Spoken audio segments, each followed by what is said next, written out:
नमस्कार। Computer graphics programming in C language में next topics मैं बताने जा रहा हूँ एप्लीकेशन ऑफ 2D रोटेशन। तो एप्लीकेशन ऑफ 2D रोटेशन में ये सेकंड एप्लीकेशन है। इससे पहले वाले एक एप्लीकेशन में मैंने एनालॉग वॉच के बारे में बताया था कैसे होता है। तो ये एक सिंपल सा रेक्टेंगुलर बॉक्स का रोटेशन है, यानी एक तरीके से रोटेशन होगा जैसे आप फिगर में देख सकते हो। तो एक रोटेशन होगा, तो ये आपको कैसे होगा ये आपको कोड में बताऊंगा ड्यूरिंग द कोड, आप इसको ध्यान से देखिएगा। तो इसमें एक हल्का सा मॉडिफिकेशन करके हम इसमें एक अलग इफेक्ट भी डाल सकते हैं। तो आगे देखते हैं कि कैसे होता है। तो अगर आपको इस पर्टिकुलर प्रोग्राम को अच्छे से समझना है तो आपसे एक ही रिक्वेस्ट है कि आप जो होता है नीचे दिए गए डिस्क्रिप्शन में जो वीडियोस है, यानी वो जो वीडियो है वो 2D रोटेशंस के थ्योरी का वीडियो है, यानी उसके कंसेप्ट का वीडियो है, एल्गोरिथम कैसे काम करता है, उसमें मैट्रिक्स का यूज कैसे होता है, मल्टीप्लिकेशन करके हम रोटेशन यानी किसी भी ऑब्जेक्ट का रोटेशन कैसे निकालते हैं, तो उसके बारे में दिया हुआ है। साथ ही साथ अदर वीडियोस के बारे में भी जो रिलेटेड है, जो इसके लिए यूजफुल है कि आपको उसको जानना जरूरी है, तो उसको आप नीचे दिए गए डिस्क्रिप्शन में जो वीडियो लिंक्स है उसके थ्रू होते हुए ही आप इस पर्टिकुलर वीडियोस को देखें। क्योंकि अगर आप उस कंसेप्ट को नहीं समझेंगे तो आप प्रोग्रामिंग में इसको कन्वर्ट करना आपके लिए थोड़ा सा डिफिकल्ट होगा, क्योंकि आप कन्वर्ट तो कर लेंगे लेकिन कंसेप्ट आपको समझ में नहीं आएगा कैसे होता है। तो इस पूरे ड्यूरेशन में मैं आपको कोड तो करना बता दूंगा, लेकिन समझने के लिए आपको थ्योरी जानना जरूरी है। तो इससे रिलेटेड अगर आपको और भी चीज़ें जाननी है तो आप मुझे कमेंट्स भी कर सकते हैं, और ड्यूरिंग द वीडियो लेक्चर आपके ऊपर आइकॉन्स में भी वो उनका सजेशन आते रहेगा, तो उसमें आप क्लिक करके भी उन वीडियोस को विजिट कर सकते हैं। तो मेरा एक ही रिक्वेस्ट है कि आप रोटेशन वाला जो पर्टिकुलर वीडियोस है, साथ ही साथ दूसरे वीडियोस है, उसको जरूर विजिट कीजिए, तभी आपको पूरा कंसेप्ट समझ में आएगा कि प्रोग्रामिंग कैसे करना है, किस तरह से प्रोग्रामिंग होता है। तो चलिए हम देखते हैं। जैसे ये हमारा एक रोटेशन है, मैं आपको रन करके दिखा रहा हूँ। देखिए इस तरीके का रोटेशन आपका होगा, ये रोटेशन आपका चलते रहेगा इस तरह से। इसी तरह से मैं आपको दूसरा रोटेशन दिखा रहा हूँ, दूसरा कैसे होगा ये। तो यानी ये जो रोटेशन होगा, देखिए सेम थिंग्स को मैं यहाँ पे यूज कर रहा हूँ, लेकिन यहाँ पे मैं जो होता है कुछ एडिशनल जो कोड है, यानी कुछ एक दो लाइन जो होता है मैं इसमें ऐड करूंगा, जिससे कि जो पहले वाला जो आपका रोटेशन है उसमें हल्का सा चेंज करने से ये वाला जो रोटेशन वाला काम है ये काम करने लगेगा, यानी ये इस तरह से आपको दिखेगा। तो इसका मतलब है सेम कोड में हल्का सा कोड ऐड करने से कैसे होगा, तो उसके लिए आपको पूरा वीडियो लास्ट तक देखना पड़ेगा, तभी आपको समझ में आएगा कि ये दोनों रोटेशन एक ही प्रोग्राम के थ्रू कैसे पॉसिबल हो सक रहा है। तो चलिए अब कोडिंग सेक्शन पे हम लोग चलते हैं। कोड को देखते हैं कि किस तरह से 2D रोटेशन का जो एप्लीकेशन है, जिसमें कि हम एक रेक्टेंगुलर बॉक्स को रोटेट करेंगे, तो हैज़ इंक्लूड हम देखेंगे। क्योंकि सबसे पहला जो है ग्राफिक्स डॉट एच को हम इंक्लूड करेंगे, इसका पर्पस यहाँ लिख दिया गया है, और यहाँ पे कोनिया डॉट एच यूज़ करेंगे, इसका पर्पस यहाँ लिख दिया गया है। उसके बाद डॉस डॉट एच, देखिए इसका पर्पस जो होता है डिले फंक्शन के लिए। उसके बाद जो होता है मैथ डॉट एच, ये इंपॉर्टेंट है, इसमें साइन और कॉस और जो फ्लोर फंक्शन है उसका यूज़ होता है, ये मैंने लिखा, ये ग्राफिक्स के लिए है।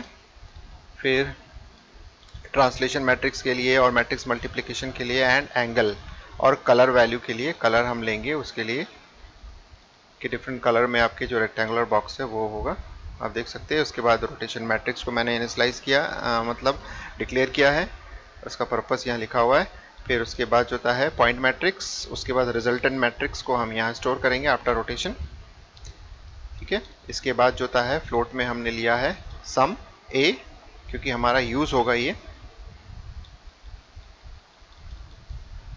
फिर हमने max x, max y, mid x, mid Y.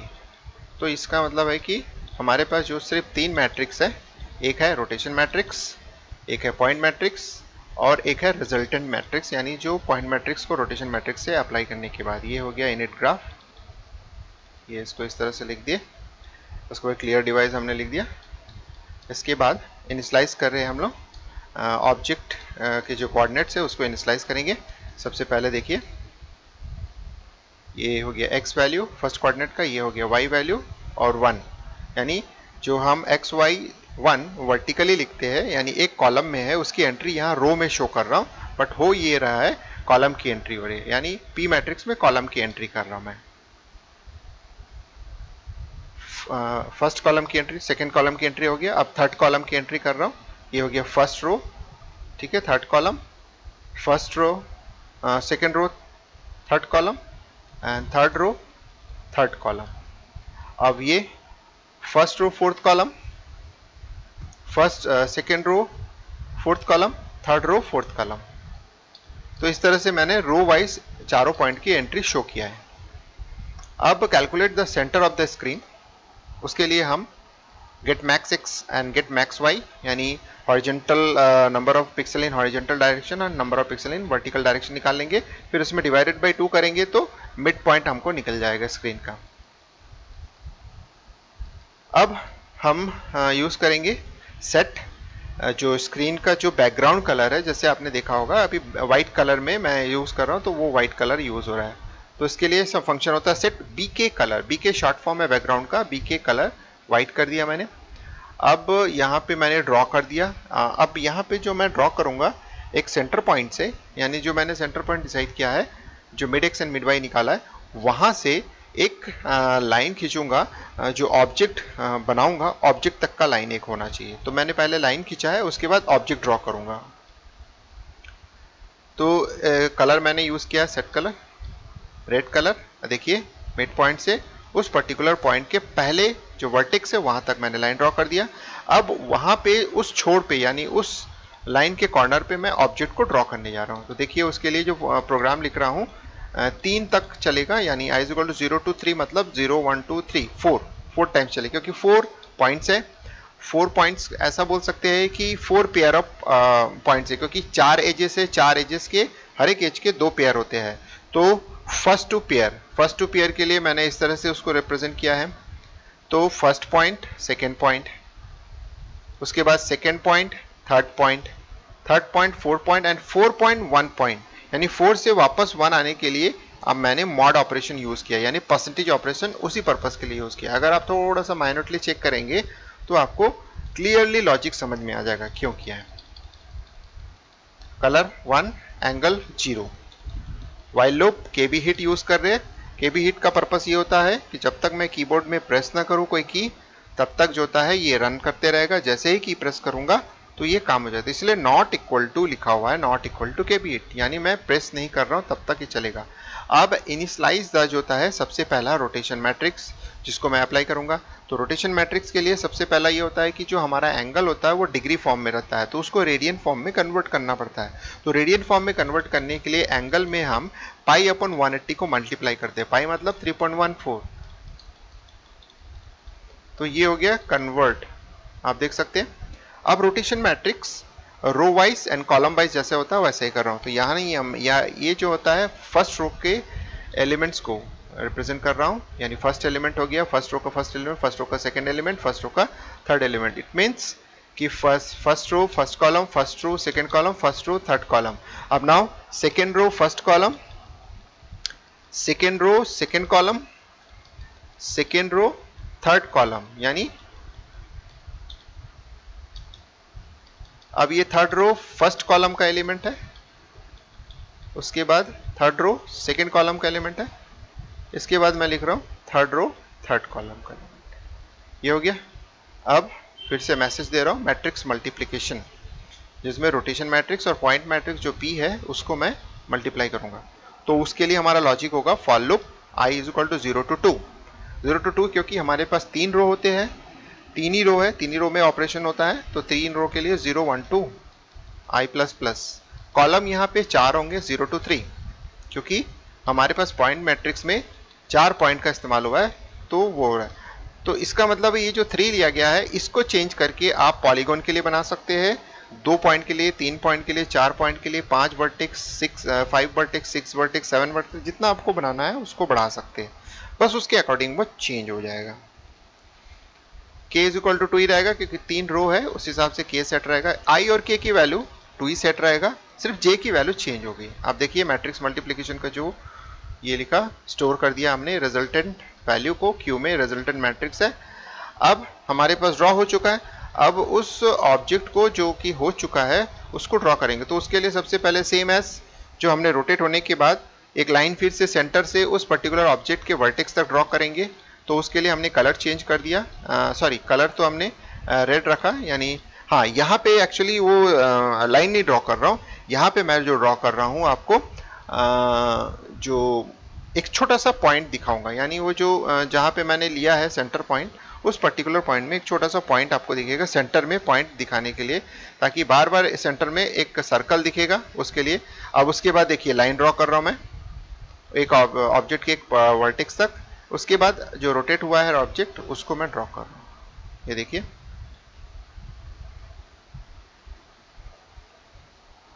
Q, यहाँ पे मैंने P की जगह Q इस्तेमाल किया।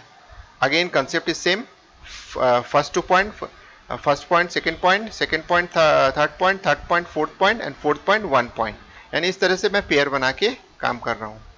Logic is same, delay operation animation effect देने के लिए आपको। इसके बाद आप जो होता है कैलकुलेट करेंगे कलर एंड एंगल के लिए, क्योंकि कलर चेंज करना जरूरी है। नेक्स्ट जो होता है बॉक्स जो होता है नेक्स्ट कलर में डिस्प्ले होगा, तो मैंने यहाँ पे कलर इज इक्वल टू, अब यहाँ पे मॉड ऑपरेशन अप्लाई कर रहा हूँ कलर प्लस 1, क्योंकि 15 कलर होते हैं ताकि वापस रिपीट हो। तो वापस रिपीट करने का एक सिंपल सा लॉजिक है कि आप कलर प्लस 1% 15 कर दीजिए तो अपने आप। अब मैं ये चाहूंगा कि मेरा जो बैकग्राउंड कलर है वो व्हाइट है, तो व्हाइट अगर कलर हमको जनरेट होता है तो वो ऑटोमेटिकली नेक्स्ट कलर में इंक्रीज हो जाए। Angle is equal to angle plus 360 करूंगा, यानी 30 डिग्री के मूवमेंट में मैं कर रहा हूं। आप इसको अपने हिसाब से चेंज कर लीजिए, आप 30 की जगह 20 कर लीजिए, आप 20 की जगह जो होता है 90 कर लीजिए, आपको जैसे लगता है। आपको अगर 180 डिग्री का मूवमेंट चाहिए तो वो कर सकते हैं, यानी यहाँ पे जो 30 है उसमें आप रिप्लेस करके आप अपने हिसाब से आपके कोड को चेंज कर सकते हैं, अलग अलग इफेक्ट ला सकते हैं। क्लोज ग्राफ कर रहा हूँ गेट ch के बाद, और ये हो गया हमारा कंप्लीट। तो इस तरह से हमारा जो होता है पूरा का पूरा कोड जो होता है एक खत्म हो गया। अब इस तरह से आप कोड करके इसको रन करेंगे, तो मैं आपको रन करके दिखा रहा हूँ कैसे हो रहा है। तो जैसे ही आप इसको रन करेंगे तो आपको देखिए ये एनिमेशन इफेक्ट दिखेगा। तो एक आध बार एक जो चीज़ें छूट जा रही है वो एक्चुअली अनप्रेडिक्टेबल कुछ आपको वैल्यूज मिल रहे हैं, जिसके कारण से वो वाइट वैल्यू ले रहा है। भले ही हमने कंडीशन डाला है, हो सकता है कि उस कंडीशन में वो फिट नहीं बैठ रहा हो, वो आप R&D करके चेंज कर सकते हैं, ऐसा कोई मेजर इशू नहीं है। ये आप अपने हिसाब से उसको चेंज कर सकते हैं। कलर वैल्यू को प्रिंट करके आप देख सकते हैं कि कलर वैल्यू चेंज होता है कि नहीं। सो देख सकते हैं ये हो गया, एक बहुत सिंपल वे में आपको बताया। आप बॉक्स के साइज को बदल सकते हैं, आप अलग अलग तरीके के फिगर बना के उसको कर सकते हैं, ये आपके ऊपर चॉइस है कि आप इसको कैसे करते हैं। अब आते हूं कि मैं आपको नेक्स्ट इफेक्ट दिखाने के लिए, यानी यहाँ जो हर पोजीशन पे बॉक्स ड्रॉ हो रहा है, अब मैं चाहूंगा कि बॉक्स ड्रॉ ना हो, मतलब मैं जो ड्रॉ करूंगा उसमें जो होता है बॉक्स एक ही बार में, मतलब एक बार में एक ही बॉक्स ड्रॉ हो, मल्टीपल डिस्प्ले ना दिखे, बॉक्स के मल्टीपल डिस्प्ले। तो इसके लिए हमको क्या करना पड़ेगा, डिले के नीचे आप जस्ट सेम लाइन को कोड, अभी देखा होगा मैंने ऊपर से कोड को कॉपी किया है, यानी ये जो कोड आप देख सकते हैं, ये जो कोड है ये इसी कोड को मैं कॉपी करूंगा क्योंकि इसी का ही एप्लीकेबल होगा। सिर्फ माइनर इशू है वो मैं क्या होगा, यहाँ कलर के जगह मैं क्या कर दूंगा, मेरा बैकग्राउंड कलर व्हाइट है तो मैं इसको व्हाइट से चेंज कर दूंगा। तो जैसे मैं इसको व्हाइट से चेंज करता हूं तो देखेंगे कि ऑटोमेटिकली क्या करेगा कि वो हाइड कर देगा, जो भी चीजें है वो ड्रॉ करेगा उसको वो हाइड करेगा। तो हाइड कैसे करेगा वो आपको पता चलेगा, तो वो हाइड करने के बाद उसको छुपा भी देगा। आप देख सकते हैं कि वो जो होता है बैकग्राउंड कलर से अपने आप को हाइड कर दे रहा है। तो बैकग्राउंड कलर से जब वो हाइड कर रहा है तो इसका मतलब है कि आपको बाकी जो बॉक्सेस है वो ड्रॉ तो हो रहा है, साथ ही साथ हाइड भी कर रहा है, और डिले की वजह से जो होता है आपको एक एनिमेशन इफेक्ट दिख रहा है। ये कुछ नहीं है, आंखों का धोखा है। जो आपको चीजें दिख रही है उसके बीच में एक सेकेंड का 500 मिली सेकेंड का जो होता है फर्क है, वो जो फर्क है वो आप एनालाइज नहीं कर पा रहे हो, जिससे कि क्या हो रहा है वो ड्रॉ होके हाइड हो रहा है, ड्रॉ होके हाइड हो रहा है, और आपको एक एनिमेशन इफेक्ट दिख रहा है। तो इसका मतलब एक पोजीशन में ड्रॉ हो रहा है उसी को हाइड कर दे रहा है, फिर नेक्स्ट पोजीशन में ड्रॉ हो रहा है हाइड कर रहा है। तो ड्रॉ होने के बाद हाइड होने के बीच में एक माइक्रो सेकेंड का जो होता है, यानी बोल सकते हैं 500 यानी हाफ सेकेंड का जो होता है डिफरेंस है, उसकी वजह से आपको एक एनिमेशन इफेक्ट दिख रहा है। तो ये एनिमेशन इफेक्ट को जो होता है, जैसे यहाँ पे 100 का एनिमेशन इफेक्ट है, अब ये एनिमेशन इफेक्ट को आप थोड़ा सा बढ़ा दीजिए, 500 कर दीजिए, तो एनिमेशन इफेक्ट जो होता है आपका स्लो हो जाएगा, यानी चीजें वही हो रही होगी। आप देख सकते हैं, देखिए आपको चीजें वही हो रही है लेकिन थोड़ा स्लोअर मोशन पे चल रही है। आप देख सकते हैं कि वही चीजें हो रही है आपको ये स्लोअर मोशन। तो दोस्तों आपको समझ में आ गया कि कंसेप्ट यानी ग्राफिक्स प्रोग्रामिंग एक तरीके से टेक्टिक है, टेक्निक है। आपको एक सिंपल लॉजिकल वे में सोचना पड़ेगा कि कैसे डिस्प्ले होता है, कैसे उसको हाइड करने से। तो यानी हाइड और डिस्प्ले का ही कॉम्बिनेशन जो होता है वो एनिमेशन इफेक्ट होता है, और इसमें कोई नया चीज नहीं होती है। तो इसका मतलब है ग्राफिक्स, जब भी हम ग्राफिक्स की डिजाइनिंग करते हैं उसके पीछे रीजन बिहाइंड दैट कि हमारे पास जो थ्योरेटिकल एस्पेक्ट है जैसे कि ट्रांसलेशन, ट्रांसफॉर्मेशन है, इन्हीं बेसिक आइडिया को लेके ही हम कर सकते हैं। तो आगे आने वाले वीडियोस में आपको बहुत सारे नए नए चीजें मैं बताऊंगा, कॉम्बिनेशंस बताऊंगा। ये जो मैं इंडिविजुअल एप्लीकेशंस बता रहा हूँ इसके वेराइटीज ऑफ कॉम्बिनेशंस बताऊंगा कि अगर ट्रांसलेशन, स्केलिंग और रोटेशन अगर एक साथ करना है तो कैसे पॉसिबल होगा। मैं आपको ये भी बताऊंगा कि एक बॉक्स जो होता है रोटेट भी हो रहा है, उसका साइज जो होता है बड़ा हो रहा है, फिर छोटा हो रहा है, फिर साइज बड़ा हो रहा है, छोटा हो रहा है, रोटेट भी हो रहा है, छोटा भी हो रहा है। मैं ये भी बताऊंगा कि बॉक्स का जो साइज रैंडम प्लेस में यानी ट्रांसलेट भी हो रहा है और फिर वो स्केलिंग भी हो रहा है उसका। तो यानी वो कभी बड़ा हो जा रहा है एक जगह जाके, किसी जगह छोटा हो जा रहा है। तो मैं ये जो मिक्सअप बताऊंगा आपको कॉम्पोजिशन। तो आगे इसका कंटिन्यूएशन पे आप वीडियो को देखते रहेंगे। तो चलिए दोस्तों, इस वीडियो को लास्ट तक देखने के धन्यवाद। अगर आपको ये वीडियो अच्छा लगा तो लाइक कीजिएगा, शेयर